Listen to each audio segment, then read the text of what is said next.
Hey, welcome to a Revelation bonus podcast. I think this is our conclusive final thoughts on Revelation. When this is released, it will be. So last night for we our had, lives, but we will have for our summer. That's right. If you want to keep reading Revelation this summer, that's great. Summer's almost over by the time this comes out. Last night we did our Revelation bonus night. Charles, I had a great time. I hope you had a great time. I had a great time. It was over 200 people there or something like that? I think we might have cracked 300, man. We were 300, yeah. Moving stanchions. The whole middle section was populated, and then they had to open the sides, and people... Shoulder to shoulder in the middle section. My mom and dad were there. They were snuggling up against people they didn't know. It was fabulous. Did they ask a question? They didn't ask. We had good talks on the way home. I rode with them. So that was really nice. So what was the night like, guys, for those of us that weren't there? Like just question and answer totally? Did you do some Jim, talking at the beginning? Yeah, Jim kicked us off, and he did about a 30-minute orientation to Revelation and symbolism, and he threw in some suggestions about good commentaries, and he didn't just name commentaries. He kind of like went through what the commentaries were about and how they approached the text and all that kind of thing. And so I thought that was really good, but his talk about symbolism and how it related to it, in order to understand Revelation, you got to understand the prophets in the Old Testament. And so you can't understand the future without understanding the past. Yeah. And that's something that most of us, or many of us don't connect those two. But there's no way to really understand the symbolism of Revelation unless you understand how that same symbolism was used in Eden and in the Exodus and the exile and the prophets and that kind of thing. Yeah, and Jim did a great job on that. It's not wrong to read the Bible. Thank you, by the way. It's very kind of you. It's not wrong to read the Bible and think about yourself, because you can only live your life. Like, I can't live whoever else's life. But the more healthy, full, appropriate way to go is to go, okay, how was this originally intended? Which is always a difficult question, but when you get to the Revelation, it is far more unique and textured because of the symbolism and because they're drawing on those three places: Eden, exile, and Exodus. So the clouds that Jesus is coming on, it's not his vehicle. It's Exodus 19, Mount Sinai. It's Daniel 7. That's exile with the Son of Man coming on the clouds. So it's royal presence and divine arrival. The Lamb, that is the Lamb that was slain. So that, that's Genesis 3, that's Exodus, the tabernacle events in the Torah, and that's the forward-looking Lamb of the prophet. So all of these things are looking back in order to look forward, and not just looking back. We can all maybe appreciate history, but looking back and seeing pictures and images. That the stained glass window is the thing that I keep going back to. So I thought it was fun to remind people of that. And there are great questions asked, great encouragement given. So he's not riding on literal clouds on cumulonimbus with like Dude, some rings. I already called Chris Justice, and he said, Chris Justice said no. So riding on the clouds. It's in the song. Well, Jim actually even said cumulonimbus last night. I did, dude. I was going to go with Stratus, no, but it's more fun to say. But Jim had said there's no way that he could ride a Stratus. It's not. Wow. It's not his style. Yeah, it'd have to be the big puffy white ones, that kind of thing. Not his style. I like that. But he kicked it off and started by talking about all that kind of thing, and then he brought me up, and people could text a number and text questions. Yeah. So it wasn't people doing popcorn around the room, popping up and asking a question, sitting back down. And so, and the questions were really good, and so I kind of went back over how we approach books of the Bible. And like, we're expositional, so we're focused on Revelation. And, like I've said a couple of times in the series and said several times last night, there's no rapture in the book of Revelation. And I've also said, I'm not saying there isn't a rapture, and you can have an eschatological end-time system with charts and everything. And some people place the rapture before what's called the tribulation, and some place it in the middle, and some take it at the end. And just sidebar, interesting, there were people in all of those positions there last night. Yeah. And but we approach a book by looking first at what did the original author intend to say to the original audience. And so if John, in writing the book of Revelation, does not talk about a rapture, then there's something that he wants us to take away from the book that's not dependent on a view of a rapture. And so we kind of talked about that for a while, and I just kind of kept coming back and echoing that. And dude, as somebody who shares a pulpit with you, that's so liberating, because it's we don't have to force the text to say something. Mm-hmm. And as pastors, we want our congregation, we want our people to go read the Bible for what it says. Don't try to superimpose. Don't try to bring stuff to the text. Go, what is said in this book of the Bible for those people to whom it was originally written? Mm-hmm. There is a kind of enoughness there that we need to like steep in that is really sweet and beautiful. And that's what I appreciate about our approach, is that we're not trying to roll out some big, dumb, funny charts and be like, whoa, I'll send you a Google invite for when Jesus promised he would come back. Like, we're not trying to do that, because that's exhausting. And I don't think that's what Scripture calls us to. And so there is a kind of freedom to going, what is being said here in this text? Mm-hmm. Which that reminder last night, both in my intro and your responses to the question, I thought was really, really fun. But we do have big charts once in a while. Well, they're not dumb or funny. If you want to see my inline timeline, we do have big charts. Yeah, if you want to see my end time timeline, then you can go to Daniel, the message I did on Daniel 9. And timeline. And the 70 weeks and all that kind of thing. I thought you were getting it put as a mural in your office. Yeah.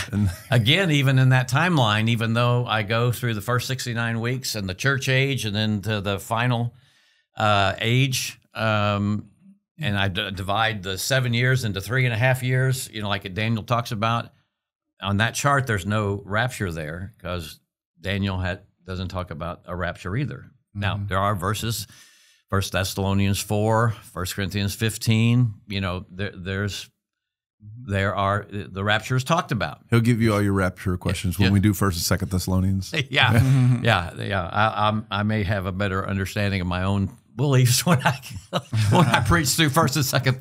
But dude, it's kind of a joke, but that's where I appreciate your honesty, man. And your honesty before the text, I think, is the thing that we're all trying to do, because I think that kind of thing is how the text is. God wants it to give life, so I appreciate that. Mm-hmm. Here's my question for you, Matthew. Yeah.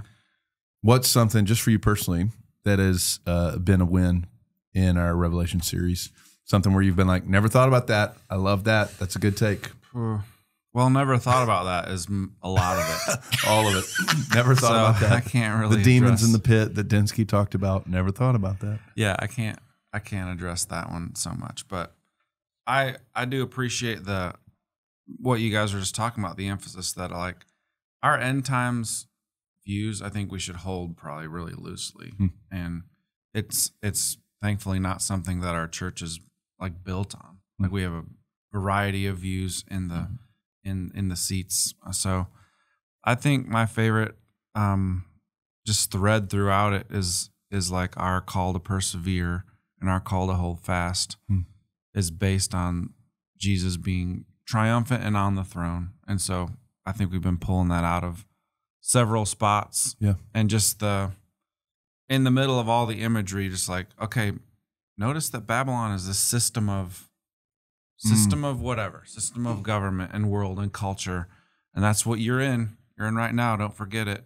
So you have to continually fight against that with the kingdom view that Jesus is on his throne. And that's what helps you persevere. I even love even in Revelation itself, when it talks about the martyrs in chapter 6, 9 through 11, it says that they are slain. And that's the same verb for Jesus as the Lamb is slain. And it's saying that his lambness and slainness is going to be descriptive of you too. Like, you're supposed to lean into that and live into that and not be ashamed and not love your life unto death. Like, this is a call for the perseverance of saints, and they overcame the enemy by the blood of the Lamb, by the word of their testimony, because they didn't love their lives unto death, and they followed in the way of the Lamb. And there's something about that and its centrality that means, even if I don't understand a couple of the plague things and the pit demons, I still know that a self-giving, sacrificial lambness is the way that I'm supposed to persevere forward and endure forward. And I think that is a really nice, clear, central thing, following the way of the Lamb, persevering in the way of the Lamb. It really is.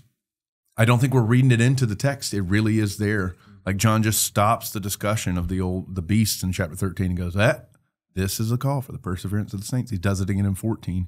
And so that idea of endurance, I, John, your brother and your fellow partaker in the kingdom and the tribulation and the perseverance that are in Jesus, that's what we're doing here is we're trying to endure well. Well, and connected to that is at the end of the passage that Jason preached on, did a great job last week on Revelation 19, the first 9 verses. The verse he didn't cover, and I was kind of glad because I'm going to put it into this week's message, was 19:10, where it says the testimony of Jesus is the essence of prophecy. And you think about that, you can turn that around. You can say the essence of prophecy is to give a clear witness of Jesus, and just exactly what you said, like the crucified lamb, to put him on display. That's the essence of prophecy. Yeah. It's not, it doesn't say the essence of prophecy is a good end time chart. It says the essence of prophecy is a clear testimony about Jesus, of who he is, what he's come to do in his first coming, what he will do in his second coming when he returns. And the broadest definition, I think the healthiest definition of prophecy in the whole Bible, and there's tons of sub-definition, is God's truth to God's people directly. And Jesus is the way and the truth and the life to and for God's people directly. Yeah. So Jesus is God's truth directly. Yes, absolutely directly. And so when it says that line in Revelation 19:10, the prophecy there is not a magic 8-ball, correct, pray, close your eyes, and hope for a detail about the future. It's talking about what God has clearly revealed. That's the prophetic thing, and not some futuristic thing. And so I love. Well, that's what the angel says right there in verse 9. Read verse 9 there. Yeah, and the angel said to me, "Write this: Blessed are those who are invited to the marriage supper of the Lamb." And he said to me, "These are the true words of God." Yeah. And so it's the testimony of Jesus that we bear, and he wants us to hold fast to all through the book of Revelation. That's the faithful discipleship that we're trying to bring out in this time as we're going through Revelation. Because one of the things I reminded people of was in 2003, we preached through the book of Revelation 10 messages, and we just simply looked at, since it's the revelation of Jesus Christ, what does the book of Revelation teach us about Jesus? And that's a proper way of studying, because that's core to what John is saying in the book of Revelation. This time, we're going through the book of Revelation, and we certainly are not letting go of the clear testimony of Jesus that John gives, but we're approaching it from a little bit different angle. Another core emphasis that he has in the book is, what does it look like to be a faithful disciple in the midst of a world system that's trying to suck you in or take you down? And this is a world system that is currently under the judgment of God, but will one day fall under the judgment of God. So it's coming down. And so what does it look like to be faithful with that in the present, with that future hope that the enemy in all of his ugly forms is going to be one day done away with? All right. That's right. Yes. Well, I know that this is a kind of a wrap-up Revelation, so like we want these themes to be what echo in people's ears. So we don't want to focus on a lot of the confusing questions, but if I feel like we're in the middle, so I could ask one burning question that I have. Like, as a normal man going through and listening to the to the messages. And who is this man? Normal? Got him. This guy. Okay. As a somewhat normal man. There you go. The middle, the trumpet, seals, bowls. I can't remember if that's the right order. But Seals, trumpets, bowls. Seals, trumpets, bowls. The talking about them, that they were different perspectives of the same things, that was new for me, because I haven't studied Revelation in a long time. And so even I know we only got a week on each one of those, and I would listen and try to reconcile that in my mind, and I couldn't. I guess my more logical mind couldn't make the metaphors make sense of like, okay, well, these two first judgments, they seem totally different than how they're described here and here. So how is it the same events layered over top of each other? And so I guess the bigger question is, like, some things in Revelation seem so pictures, metaphors, images, but they're so specific. Like when we get to the two witnesses, there's just very specific things about how long they did this and the abilities that they're able to do. And then they die, but they're raised after this many days. And like, so how do we know when we're supposed to obviously read a metaphor and a picture into something, and then when it's like so detailed that it's like, is that concrete? Does that question make sense? Yeah, like, no, especially I think the witnesses was the one where I was really kind of tripped up. As I understand, we talked about being referring to the church and its witness, but why are there two, and why do they have all these things described about them? So yeah, that's my question. I think first of all, it's a fabulous question for a normal man, somewhat normal man, for a somewhat normal man. And I think one of the funny things about that is it goes back to our symbolism discussion and literalism, symbolism discussion. And the reality is just in the Hebrew brain back in the day, when it came down to writing stuff down, you didn't put stuff in chronological order or a neat, logical, rational order. Let's take a completely different book, Lamentations. Lamentations is the subject, Jim. Oh, watch me. I'll change it. Okay. Is 5 sets of, or 5 chapters, and it's 7 sets of 22. Well, what in the Moses is that about, Jim? Well, 22 is the number of letters in the Hebrew alphabet. And the point of the book is the dead center set of 7s, which says, great is thy faithfulness, thy mercies are new every morning. And then the rest of it is, oh, woe is me, this is terrible. So the point of the thing is a central thing and not an ending thing. So our brains work beginning to end, put the good stuff, the real stuff, the true stuff at the end. Revelation is working from a Hebrew worldview, and it has different order and literary structure and flow, and it's really artistic and creative, so that when you get to seals in 6 through 8, trumpets in 8 through 11, and bowls in 15 through 16, each one of them is a pattern of 7, and there's a break in between 6 and 7, and in between that break, you find 2 of something. And 2 in a Hebrew worldview is the way that you needed something to bear witness, 2 people in a court of law, 2 ladies at the tomb to witness to the resurrection. So the pattern of that couple, that couplet in between 6 and 7 seals and 6 and 7 trumpets and 6 and 7 bowls, the pattern is a couplet of God's people bearing witness to something, to the point where those 2 witnesses in chapter 11 experience a kind of resurrection, meaning there is life after the slainness of God's people, and that life is to bear witness to the ultimate life. So there are patterns there, and the first 4 in each of the seals, trumpets, and bowls seem to follow a plague pattern like the Exodus account, which is what Charlie mentioned, that the world system, i.e. old Egypt and Babylon, etc., the world system will have a decreation unraveling because of the triumph of the Lamb. And then in the 5th seal, trumpet, and bowl, you see kind of the people of God there needing to persevere. And the seals, like we talked about, are from the church's perspective. The trumpets, like we mentioned, is from the perspective of the deserved justice and judgment coming upon the world system. And the bowls, all 7, are from the divine perspective of divine justice is actually a good thing in some way. And so there is art and literary movement. There's something else there too, like in the 6th seal, 6th trumpet, 6th bowl. Yeah. They read very similarly as the final cataclysm. Yes. So like in this series, like go into your question, like why are they not chronological? Now there's an intensification in looking at this thing from different angles. No question about that. There is an intensification.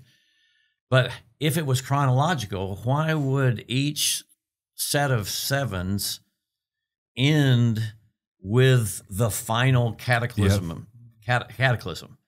And so that is the most convincing thing to me, that I do think there are some things in Revelation that are chronological. Like my personal view, when we get to 19, 20, 21, and 22, that there's a sequence of events that happen, and whether you're pre-mill or on-mill, most people will recognize that as a sequence. And of even events. that 17 through 22, with Babylon, yes, falling, there is a decisive from 17 to 22. It seems to be a chronological sequence. But in the middle of the book, we know that the dragon and the child and the woman in Revelation 12, well, that precedes everything. So that's out of chronological order. But the thing that convinces me that the seals, trumpets, and bowls are angles of looking at how God's judgments are poured out on the world is that sixth in each set of seven that shows the end of all things. I don't know how can you have the end and then you have seven more things, and then another segment. Yeah. It just doesn't make any sense. The three different perspectives helps me, but also the deeper you go into each seal, trumpet, bowl, it's almost like the camera zooms in a little bit more on each one. Mm-hmm. So like it's not just church perspective, world perspective, heavenly perspective. I think like let's just say you're looking at a picture from each one of those. You zoom in closer and closer to the final decisive thing by the sixth and then the seventh in each one of those. But still, for the normal man and even the pastor man, it's still confusing. The language, the imagery is still confounding at points there. Yeah, the big questions are, when you come to Revelation is what's chronological, what's not, and what's symbolic and what's not. Mm-hmm. And there's just no easy answer to that. And that's why the best way of reading Revelation is to look big picture at the big ideas of the book. And then once you have those in place, then come down and begin to look at symbolism. Look in the Old Testament. Are there references to that in the Old Testament? Bring it forward. And but when I'm convinced that when John says, if you read this book or you listen to this book, there's a blessing there for you. Mm-hmm. He's talking about this picturesque imagery of God's triumph over evil and God's people with him in that triumph forever. Yeah. And that would have been encouraging to Christians in John's day and in other times in church history where they're taking it on the chin from oppressive governments that are trying to stamp them out. And again, in all those periods of history when the world is trying to suck them in and dilute the faith. I mean, that's what Jesus is talking about with the church, the 7 churches in the first 3 chapters, but chapters 2 and 3 specifically. He's commending churches and he's correcting churches because there's a pull away from faithfulness. I don't think that emphasis is lost in the rest of the book. That's good. Yeah, even the word read there in the opening paragraph, we think of read as say words out loud. And the word in the original is anagnosko. It's a knowing word, knowing something, like experiencing a thing. So in our literate world, read is just like I read the words on the page. Yeah, that's not read the words of this prophecy. Mean embody them, to be lamb-like, to follow his way. And so that's where the blessing is to be lamb-like and follow the way. Yeah. And one of the things too we talked about last night, and this is so important.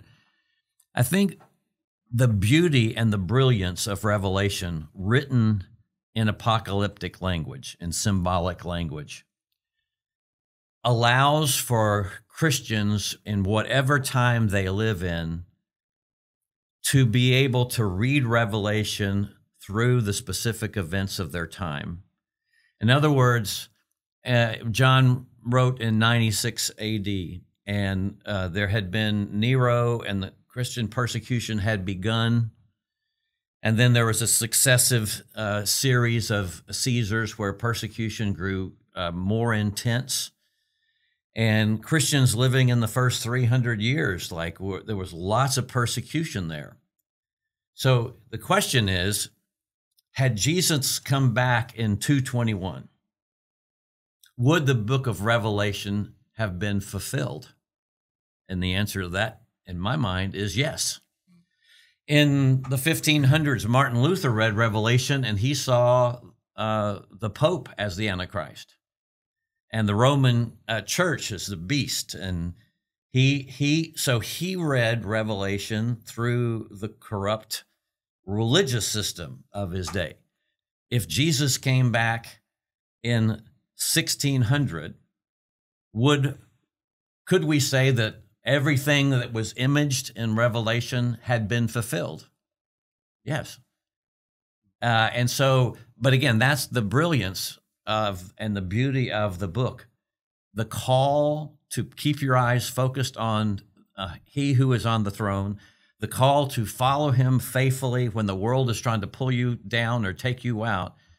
That call is just as valid no matter what period of Christian history you live in. And I think one of the dangers of more recent end time prophecy and timelines and all that kind of thing, one of the dangers is that it makes you think that there are still things that have to happen before Jesus can come back. Like I've heard, and this isn't true of all end time prophecies and that kind of thing, but there are branches that say, oh yeah, they got the red heifers already in stables in Israel, and they've got all the building materials together to rebuild the temple, and soon as the Jews take the Temple Mount back from the Muslims, they're going to tear that mosque down and build the temple and start offering sacrifices and the red heifers and all this kind of thing, and then Jesus can come back. It's like, no. Nobody on a cloudy day. On a cloudy day. Riding on the clouds. But clearly, Paul, John, right after Jesus' resurrection and before he goes and is ascended back into heaven, everybody's asking, is now the time? Is this when you're going to set up the kingdom? And the call of the New Testament is live every day as if Jesus could come today. So there's not anything on the prophetic calendar, whether you lived in 221 or 1500 or 1948 or 1972 with late great, or 2024. There's nothing that has to be fulfilled in order for Jesus to come back. But the symbolism in Revelation allows you to see the corrupt world system and the corrupt world and godless religious leaders or whatever at any time in church history, and it would all be true. I don't know of any other book that's quite like that. Yeah, one of the illustrations we did last night was like Paul says he has a thorn in the flesh. If he said, I struggle with pornography somehow in the first century, if he said the struggle, there would be people who wouldn't relate to it. Mm-hmm. Similarly, if John goes, man, Rome, what a bunch of jerks. They're the worst politicians ever. We would go, well, I don't live in Rome. No big deal. Mm-hmm. But he uses that language from the Old Testament to go, this is just empire. Mm-hmm. This is just the state unhinged. And so we all live under that in some way. And so we're called to recognize when it becomes Babylonian and beastly and dragon-like, so as to respond the way of the meek beast, the lamb. And so I think, like you just said, therein lies the brilliance of it. What do you think? Here's a question. What do you think are questions that people still have, dominant questions that people still have about Revelation? Mm-hmm.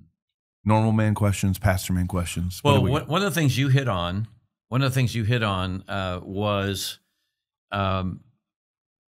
in our talking about the symbolism and the imagery of Revelation, people have questioned, what are you really taking the book literally? Like I thought we believed in literal interpretation. And, going back to your thorn thing, when we read about Paul saying he had a thorn in his flesh, if we take that literally, it means that he had something stuck in his flesh that maybe it got infected. I don't know, but everybody understands that a thorn in the flesh is a metaphor for a reality of something that was causing him to be weak. And he's also smart, and that's Genesis 3. He's not random. He's doing biblical narrative imagery. Mm-hmm. He's not like, he didn't say I stubbed my toe. We all have a stubbed toe. Right. It's Genesis 3. There's something wrong, even in my body. And that's what Revelation's doing when it's saying clouds or lamb or two witnesses. It's recalling imagery from the Hebrew Bible. And here's the best way to learn to read Revelation. Go spend the next 10 years reading your Old Testament. And dude, seriously, we want to watch the news and go, this is what Revelation is talking about. Please stop yesterday. Read the Hebrew Bible, ask more questions than you can ever come up with, and then patiently steep in revelation. And I think we'll start to get it. But we go, I can't even spell Habakkuk, so I'm done. Like that's the posture of people. And I hate sounding like that pastor guy, read your Bible more. But dude, if you want to understand Revelation, I promise CNN and Fox are not helping. I promise. But I do promise that Isaiah will, and I promise that Exodus will. And those were written too long ago. So I'll stick with trying to let CNN and Fox help me with my interpretation. And that's just not the move. That's not the play. And so I'm with you, man. The patient going, there is a beautiful artistic method to the symbolism, and it's not random, and it's not allegory. I love that we delineated that last night. I thought that was really helpful and hopefully encouraging. I feel like the more I've studied the Old Testament, the more Revelation has been more beautiful to me. Yeah. And so I don't like that answer, but that is part of the answer. Yeah. Yeah. Well, one of the things I also said last night was to read the Bible literally, you have to read symbolism to understand the literal meaning. In other words, if Jesus, and this doesn't require Old Testament here, it's just plain metaphor. When Jesus says, go tell Herod that fox, nobody is thinking that Herod has been reduced like Nebuchadnezzar was to a beast, and he's now looks like a fox, foxy face and all this kind. That'd be cool, though. So if you took a literal reading of that, you would have to go, Herod, what did Herod become, like a little fox? No. Yeah, everybody knows fox. Even in that day, fox was wily, shrewd, cunning, manipulative, deceptive. Those kinds of things are associated with the fox. Sorry to people who love little foxes with those bushy tails and everything, but you cannot read the Bible literally and not look below the symbols and the imagery. You just can't do it. Like literal means taking symbolic language and understanding the literal reality behind the symbol, if that makes sense. Yeah, and we talked that. And it's hard. And again, it's hard. Like, what do we take as symbol? What do we take as fact? You know. But we still talk that way, like, oh, dude, that house costs $1 million. No, that's just a big number you use. And like we still talk that way. And we know what we're talking about. And nobody goes, wait, what, literal million? Like, right. We know. All right, I'm gonna gear shift. One of the things that I've loved about Revelation is so many good Revelation songs, like "Worthy of It All," singing "Holy, Holy," singing that "Forever" song. What's the one you guys did? Oh, "We Will Feast," so lovely with Revelation 19. So I love all of practically for our gathered services, the fact that so many songs just come right out of that. So what's one that you have loved coming out of Revelation? I have enjoyed this summer focusing on, I think we've talked about them a lot as Colossians 3 songs and worship, just setting our mind on things above. And one of the distinct moments was when we did a really contemplative ballad before the message called "One Day," that just reminds us of what one day we will be changed. That kind of got to me in that moment. You said I got. I remember you that. got. You cried, and I cried because you cried. I remember that. It was moving. I just was like, yeah, we're tired of Babylon. We're tired of how it feels here. We're tired of all the limitations. We look forward to that peace one day. So, obviously that was most perfectly celebrated in Bluegrass Sunday, which was also a delight. You know. Yeah, but it was fun. So, well, we've totally enjoyed this series. Everything from the teachers have, and the music's been delightful. Even our Revelation bonus night, and we hope you guys continue to have questions. We think that means you're reading the Bible correctly. But thank you guys for joining with us for Revelation Summer Fun. Thank you guys, appreciate it. Thanks. Sorry, dude. I gotta run.